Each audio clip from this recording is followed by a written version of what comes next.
Today I'll be sharing with you around the idea of evangelism in the Western world. When looking at evangelism in the Western world, it's hard not to notice the desperate and urgent need for Christians to evangelize. Christianity is no longer seen as leading the way in the Western world. The emerging generation know that the church exists. However, many haven't heard the name Jesus or haven't even seen, what it is to be saved by him and the need for him. In Australia alone, obviously that doesn't encompass the whole Western world, but a country that is heavily influenced by the Western world and very much a part of the Western world. We've seen a dramatic shift in terms of people who would call themselves a Christian over the past century, according to the 2011 census. McCrindle Research here in Sydney, Australia, have done research around these stats, and Christianity, they would say, is down 22%. Church attendance is down 48%. No religion is up 269%, and the average age of a Christian in Australia is 53 years old.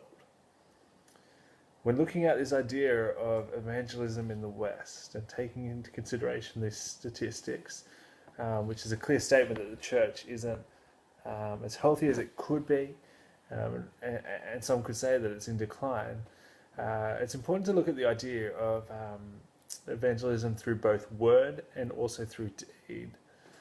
Some Christians in the Western world consider evangelism to be all about proclaiming vocally the rule and reign of God. Timothy Keller proposes that in order for evangelism to be most effective, it is vitally important that evangelism is done through both word and deed, proclaiming with your voice your love for God and also knowing it in the way we practically love those who aren't in a relationship with Jesus. Keller stresses the point that it is critical that these two forms of evangelism are integrated in all believers. If one is only concerned about proclaiming Jesus through words, some will see this as though Christians are only concerned about advancing their own tribe or building church up in numbers. Evangelism that is also followed through with deeds, it shows compassion for that person, but that love for Christ is shown in us is overflowing in the actions of the believer.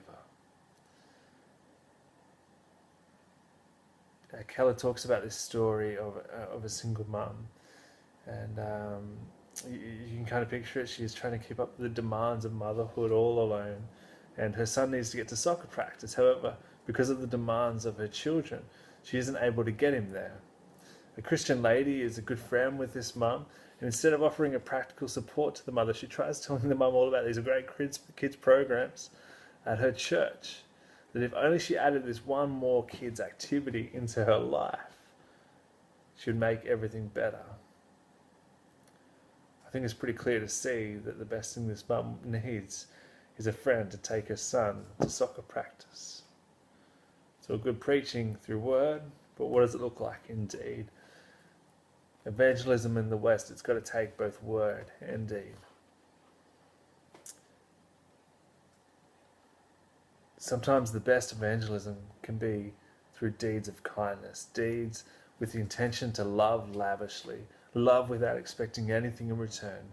Maybe through our deeds, people will experience an all-loving God who is for all and wants all to know this life-changing love and grace. Here's a question to think about. How can you show Christ's love to a neighbor, family member, a friend in a practical way this week without using words? How can you show Christ's love this week without using words?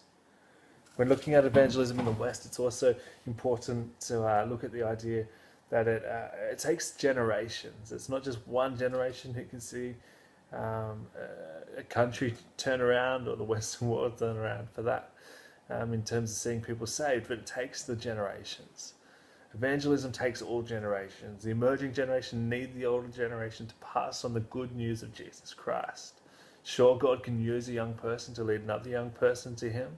However, there's something significant in the older generation passing on the praiseworthy deeds of God to those who do not yet believe. Their consecrated life can be seen as a trophy of grace, of God's redemption work in their life. Nicky Gumbel, a key part of revitalizing the Alpha program globally, an evangelist, a passionate follower of Jesus, speaks of the importance of sharing the life-changing message of Jesus from one generation to another. He also makes us aware that now in the 21st century, one of the greatest stumbling blocks is that non-Christians can't fathom Jesus as the universal Savior. The common question of why does God let bad things happen to good people, as well as many other questions, have become stumbling blocks in the 21st century. Carl Fays, a local minister here in Sydney, he also talks about this idea of there being these belief blockers, these blockers that block people from understanding and coming into a relationship with God. Things like why do bad things happen to good people? Why do good people get abused? The greed and the corruption within the church that block people from entering a relationship with Jesus and overcoming those hurdles. It's interesting to see in the Western world the increase of families that are not operating as a complete family unit. Parents are looking for older role models to positively invest in their children's lives. A study by Brigham Young University researchers find that involvement in everyday activities such as eating dinner together, watching TV, playing in the yard, playing video games, are even more important to share with dad. They're more important to share with dad than big outings or trips, although those contribute to children's development as well. Fathers and youths. When the fathers are involved in everyday core activities, it makes such a radical difference in the transformation of a young person's life. With an increasing fatherless generation, this is such an opportunity for the church to step into this space and offer unconditional loving spaces where young people feel valued, loved, worthy, have spoken over them the truth of who they are and the worth of who they are. Evangelism to the younger generation doesn't always have to look like the same generation reaching out, evangelizing to the same generation.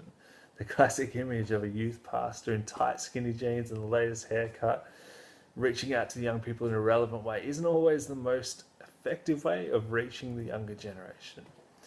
I can remember as a young youth pastor really admiring an elderly couple who were the ministers of an older, I guess you could say, dying congregation.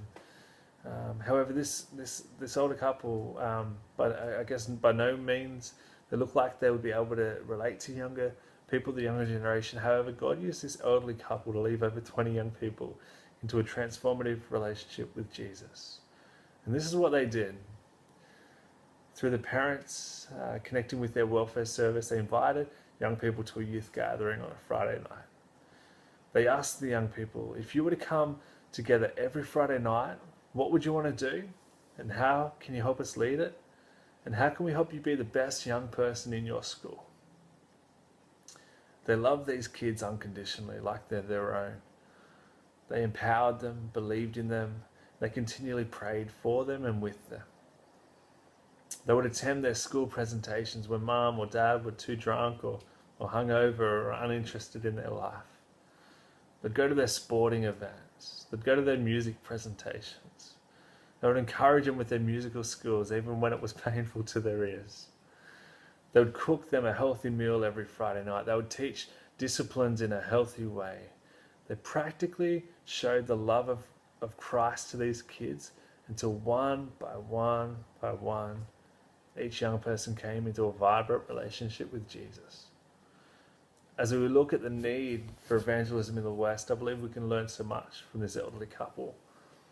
No matter how old you are, no matter how irrelevant you think you are, no matter how unqualified you may think you may be, there's something you can do to show Christ's love to the next generation by both your words and your deeds. You can evangelize to others. Here's a question to reflect on for a moment. Who in your life is an older person that has shown Christ to you? Who is an older person that has shown Christ to you? What is it about that person that was different to other older people?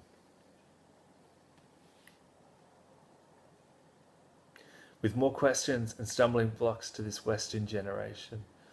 Some would say now more than ever, it is important that we evangelize and communicate the good news of Jesus Christ in such a creative way that would leave people with a taste of wanting more of Jesus. When reaching out, evangelizing to others, we need to celebrate and recreate the stories of Jesus.